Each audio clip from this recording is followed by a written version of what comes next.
Sa biyahe po, pagkatanghali, dito po ako kumakain sa kambingan.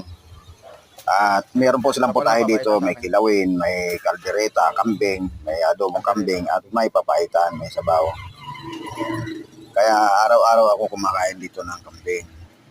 At sa umaga naman, nag-almusal ako doon sa kabila. Sa suki ko rin yung kabilang kainan at wala namang kambing doon. Ito nag-iisang kambingan po dito sa amin.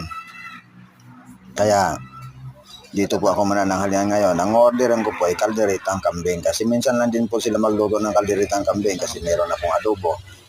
At pagka, siguro, isang beses lang sa isang linggo sila magluto ng kambing na kaldereta. Kaya kaldereta po ang in-order ko. Saka minsan po baga meron po sila ritong sinigang na kambing. Sinigang po ang inuulam po rito. Masarap po dito kasi may kambing.